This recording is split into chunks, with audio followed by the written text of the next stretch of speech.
Hey everyone. So as of now, Murder Drones has officially ended with its 8-episode series. And if it wasn't already clear, I really enjoyed this show. I've been with it since the release of episode 3, and I've stuck around to see the robots kill each other in gruesome ways. So now I think it's time that I do a full review of the show where I can finally talk about everything I possibly want to talk about in one video. So without wasting any more time, let's get into it. So the plot of Murder Drones is a little confusing due to the pacing of the show, so I'm going to try to explain it as fast as I can from start to finish. We're going for a personal best here. Alright, speedrun time. Sometime in the mid-31st century, a company called J.C. Jensen in space started manufacturing mining robots called worker drones to compete with Windex. In the process of making the AI for the drones, they decided it would be a good idea to send out software with one key flaw. You get possessed and given godlike powers. This is the absolute solver, the base AI in every drone that acts like a hereditary disease and activates in some of the drones and grants the user amazing abilities but at the cost of their own sanity and control over their body. So this rich family called the Elliots buy a shitload of drones and throws half of them out. God, I hate rich people. This kid named Tessa, who is the daughter of James and Louisa Elliott, has a very large brain and sees all these drones in the junkyard and takes a few of them in and fixes them. She manages to fix 3 specific drones that are the main disassembly drones throughout the show. There are others, but we don't fucking care about them. The 3 main ones being named N, V, and J. J is loyal to Tessa and the family. V does all because there wasn't enough screen time to show her relationship with Tessa. And N, he's just a little guy. One day, Tessa would bring in a drone that was a little different. And by different, I mean physically and mentally disabled. This is Sin. It was the main antagonist of the show. Sin is basically the patient zero of the absolute solver. She clings to N for the most part, calling him her brother. Since Sin was different, Tessa was told by her parents to lock Sin in the basement because rich people don't have time for medical insurance. Sin starts scheming in that basement, decides, yeah, these people gotta go. So over time, she starts taking control of the drones that Tessa has lying around, including V. Sin asks N to pull up to the family function where she brings up the gay uncle, which causes N to come to her defense, which gets him locked outside, and Sin, Tessa, and Jay locked upstairs. Sin turns into an eldritch centipede and tells Tessa that she will spare her if she lets her kill everyone, and gets out of his chains and led into the basement where he's tied down. V follows N down, and the two are basically killed waiting to be put back together. Tessa and Jay escape where they try to kill Sin, which completely backfires where Jay is taken control of and everyone is killed in the dining room. Sin decides to skin Tessa and wear her corpse as a skin suit. Sin finishes her business upstairs and goes to the basement where she can start turning N, V, and J to the first disassembly drones, and I guess those other drones that Tessa had, but yeah, whatever. Sin also decides that, yeah, Earth gotta go. So she sends out the disassembly drones and she wipes out humanity and blows up the Earth. She then realizes that other planets have drones and those drones could have the solver as well, and she decides that her sole purpose is to become the heat death of the universe. She tries to take control of the drones that have the solver, and if she succeeds, she can blow up the planet remotely using Nigerian screen sharing abilities, and sends the disassembly drones to kill anyone or any drones that survived. Eventually, a foreign exoplanet called Copper 9 has the last of humanity and a bunch of scientists that actually developed a patch to the solver. They tried to test it out on a drone named Nori, who is very important to the plot. Sin manages to take control of Nori and kills everyone in the church, but still gets a crucifix shoved into her skull by her little Russian friend named Eva. Sin still manages to blow up the planet anyway, so all that effort was for nothing. Nori meets this door-loving freak named Khan, where the two reproduce through means I don't want to find out. Anyways, the main protagonist Uzi is born, and this nameless guy puts his what in Yeva, and one of the antagonists is born named Doll. Now, I guess into the late 31st century, Sin sends out the disassembly drones to Copper 9 to wipe out the entire population of drones. Apparently, Nori had schizo sightings and tried to warn people that the disassembly drones were coming, but even knowing when they'll arrive, she still manages to die in the process. So Khan gets all the survivors and they hide in a big-ass bunker with big-ass doors. Uzi grows up to be an emo piece of shit and decides that the rest of the worker drones could take on the disassembly drones. So she shoots up her class and goes outside to the spire corpses that the murder drones live in. She gets jumped and meets a secondary protagonist, N, by blowing his head off. It turns out the murder drones can't die that easy, so N grows his head back, and then the first course of action is to suck on each other's hands. Uzi hauls ass when V and J come back, and N starts chasing her after realizing he's brain dead. N gets inside the bunker and kills 4 people and pins Uzi to the wall where Khan leaves his daughter for dead. N feels bad and gets a fucking disease that is later removed, so he can go help Uzi fight V and J, who also got in. Also, V killed Doll's parents, and this will have lasting consequences. Uzi blows Jay up and N kidnaps the 2 women. Turns out Jay wasn't quite dead, and Sin takes control to repair her body. Thad, who is a totally forgotten side character, goes to Uzi and N and tells them that people are going missing. The 3 go back to the bunker and find Jay as a big-ass worm. They kill the worm, and N runs away. Doll starts plotting revenge on V by killing her at the prom. V does some shit off screen and goes to the prom getting ready to kill everyone. Now stop the timer. Besides the fact that I'm completely out of breath, did Doll and Lizzie ever think about the off chance that V doesn't accept the prom queen, and she just mag dumps into a bunch of high schoolers? No? Anyways, Uzi and N crash out from the ceiling, and Doll starts attacking V using the solver. N and Uzi come to her defense, and everyone starts dancing and fighting, which leads to Doll getting shot in the head. But with the power of unity and communism, she comes back to life. The trio go to her room and find out more clues and decides to go camping after another time skip. Uzi finds a green cockroach and starts going crazy because she's overusing the solver. She starts mutating and shit and kills her entire class and almost kills V before N had to step in and become a licensed therapist.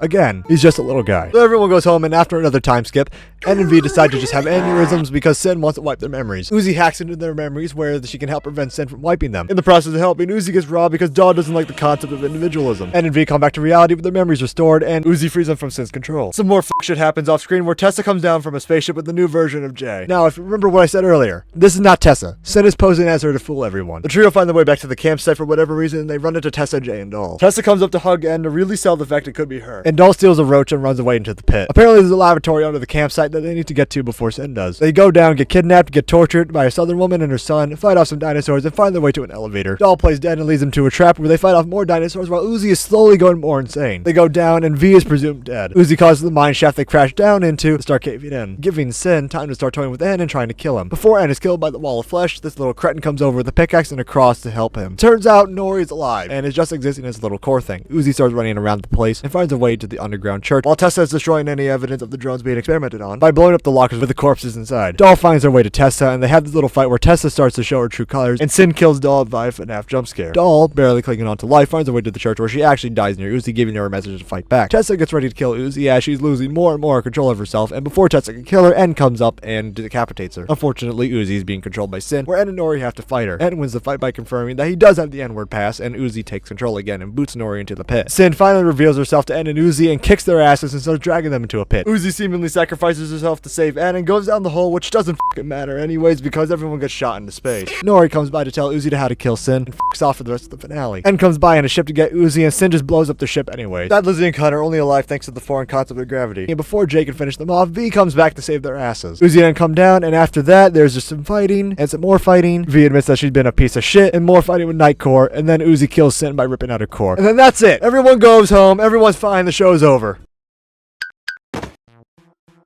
There are a lot of characters in Murder Jones, and this show really tries to give you a grasp on what they are like. Even from one-off characters or characters that just don't have that much screen time. Uzi's an emo, rebellious outcast, and N is a lovable idiot. V being a psychotic bad bitch because she's coping with PTSD. Jay is a very loyal person. Thad is a very caring person while keeping up the jock character. Lizzie is a stereotypical white bitch. Con is a terrible dad trying to make up for his past mistakes. Brayden is fan service for someone I know. Doll being mysterious for all of her appearances. Alice and Bo, who are more prominent one-off characters, have their personalities on full display, with Alice being a cannibal and Bo being an accomplice, but still having some morals. I also find it funny that a literal baby with 0 lines got more development in one episode than Jay did over the course of the entire show. The only two characters I say don't have a real personality are Sin and Nori. Nori is kind of just a more terribly written version of Uzi and literally exists just to be an expositional character. These two are literally just the same character. If I were to ask you who is a small, socially awkward emo that is power scaled to shit, you can confidently tell me the difference between these two. Sin, or I guess in this case the Solver, not having a genuine personality makes sense because it is a deceptive artificial entity with the power of God hell-bent on destruction. But besides that, it still shows some kind of feelings towards specific characters. Towards Uzi and Nori, it's sort of pissed off because they are the only two characters that could rival its power. Towards V and J, it's more authoritative, and towards N and Tessa, it puts on a more playful tone and tries to reason with them, even showing that she still somewhat, in her own twisted way, cares for N by still referring to him as Big Brother when she takes control of Uzi. And when she's literally about to fucking kill him, she is still happy to see him.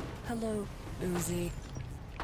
Hi, N. Something about every character in the show as well is that they represent a high school stereotype for the most part. Like, if it wasn't obvious that Uzi has committed social suicide, I don't know what to tell you. I also find it nice that the characters get to wear what they want, especially when V and J wearing maid dresses, as it makes me more tame with the fact that I'm a perky femboy. I guess on a more serious note, all the characters have a really good design, and I especially love the way the Eldritch monsters look in the show. After seeing Eldritch J in episode 2, I was so excited to see another one in episode 5. The characters are pretty likable. Uzi took me a bit to get used to because she's very herself, if you know what I mean. They make it very clear from the start that she is a social outcast, and it took me a really long time for me to get used to her saying bite me. It is in character for Uzi to say some really dumb shit, so I really can't complain that much. But as a general viewer, you might be put off by the secondhand cringe. I say that overall, V is by far the most intriguing character in this entire show. While N and Uzi are the main characters, V adds a bit of complexity being a part of the main trio where she's implied to know more than she lets on in very early in the show, consistently dodging questions or acting upon pure instinct or fear when she sees memories, or is told something reminding her of the past while putting up a persona of a psychotic, emotionless killer. While we all thought that the murder drones got the memories wiped, it turns out V actually remembers what Sin has done to them. So when she sees her oldest friend interacting with someone that literally got controlled by the very thing that tortured her and lives rent-free as a threat in her head, of course she's gonna be on edge. She even tries to dissuade En from seeing Uzi and telling him not to buy into the fragments of his memories that are coming back to him. Promise me you and that purple thing will stop prying into that stuff.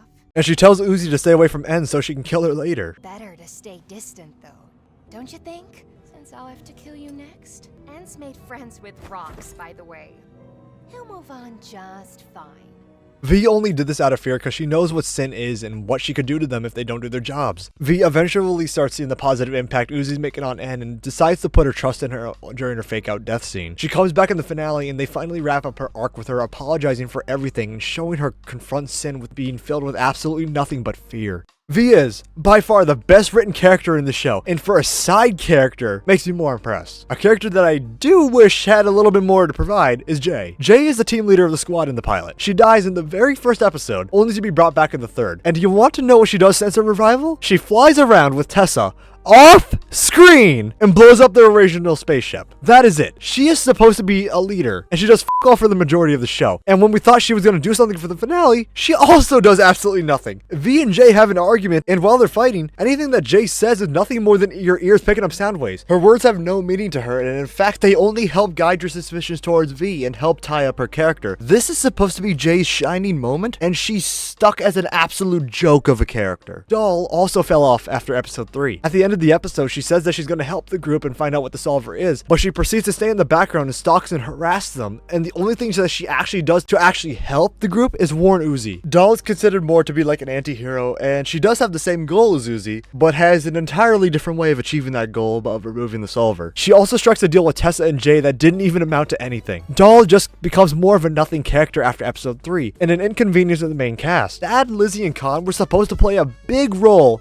in the finale, but they get sidelined after a huge setup in the episode prior. And this damages Khan as a character because after the events of the pilot, Khan is continuously trying to be a better father and really tries to show to Uzi that he's there for her now, since she's now experiencing all the same things that his wife went through. Episode 8 ruined any payoff there could have been by not allowing us to see Khan's growth from the pilot to now. This show has such a stacked cast that it doesn't even know how to incorporate most of them into the story that they should be a part of.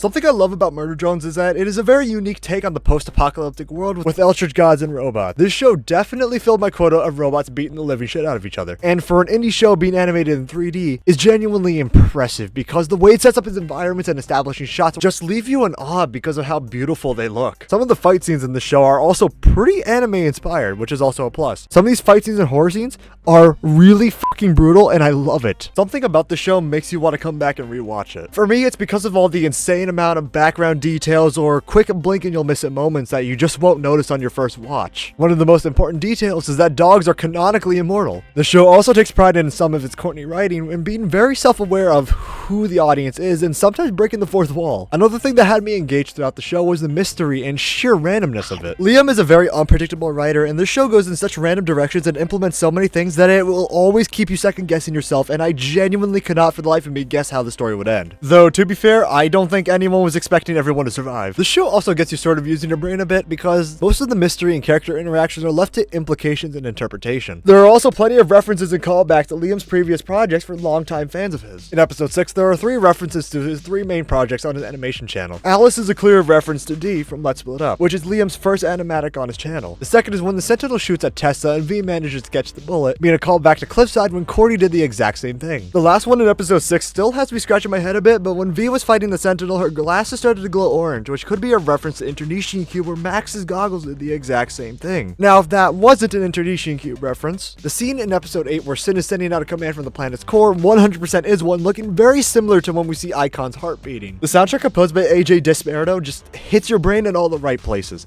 I genuinely cannot start describing how much I love the show's soundtrack. You just have to go listen to it for yourself because it is that good. Now, as much as I would like to glaze the show, I would be lying to myself saying it was perfect. Everything positive I said about the show is one side of a double-edged sword. Where there are plenty of things to praise it over, there are just as many things that hold the show back. Murder Drones is exactly as advertised. Drones and people will be murdered. Most of the time, it's because of the unfortunate circumstances that they're unaware of, and other times, it will be for a joke. problem I have with this is that there's a lack of consequence throughout the show with death scenes, or lack thereof of important character death scenes. For the first 2 episodes, there was a genuine weight to the horror in the death scenes. In episode 1, Khan is standing there shell-shocked seeing his co-workers dead at the end of the hallway and his daughter about to be killed. In episode 2, Uzi returns to the bunker as people are starting to go missing. Each of these people's deaths has a domino effect, leading more and more people to get led into a trap by the solver until it finds its way to Khan, where it uses a hologram of him to trick Uzi into thinking that her father was killed right in front of her, leaving her completely in shock and vulnerable, requiring N to pick up the slack. After the fight's over, Uzi is stuck questioning everything and is genuinely afraid of N by the end. Once episode 3 rolls around, there's just zero consequences for the death of characters, and hell, main characters and main antagonists don't even die as they just get revived or just have a really good healing factor. Post episode 3, death is just considered as a joke, and Uzi's classmates don't even seem fazed with the fact that their people are being killed off so casually. The only other moment past episode 3 that was genuinely close to a hard-hitting moment was V's fake-out death scene, which took everyone by surprise and had N reacting to it for about 15 seconds. The only other character to genuinely die is Doll. From the pilot to the finale, Doll is the only person that was relevant to the plot that died. I would have counted Tessa as an important death, but they use her as shock value to reveal that Sin has been playing them the entire time. And Tessa has only existed as herself in the show for an episode and a quarter. I'm still surprised that a majority of the cast from the pilot that has came out nearly 3 years ago has managed to survive a world-ending event. I still refuse to believe that everyone managed to survive that. V's quote-unquote death scene also seemed pretty underwhelming, with no large build-up to it, and that can be direct fault of the runtime of each episode being 20 minutes long. Murder Drones moves at such a fast rate, which I kind of appreciate, but the double-edged sword is that we end up missing out on character interactions or events completely happening off-screen that leaves us wondering why things are happening in the story with no build-up, or why characters are acting in a certain way. The prime episodes showing this massive flaw are episodes 4, 5, and 8. Episode 4 brings the cast to a campsite after a time skip, and the episode doesn't fully explain what they're looking for until the key bug finds its way to Uzi. They use Khan to explain why they're at the camp, but it's just still really weird how they transition to the episode. Episode 8 also has a time skip and is moving at a significantly faster pace than the other episodes, which is a problem considering that this is the finale of the show. Within the runtime, it fails to wrap up any loose ends the show still has, and all it does is wrap up V's character, which is the only positive thing to come from this episode. It doesn't explain how N managed to get back to the surface, or how he found the spaceship. It doesn't explain how Uzi managed to get into space after going down the hall, or who the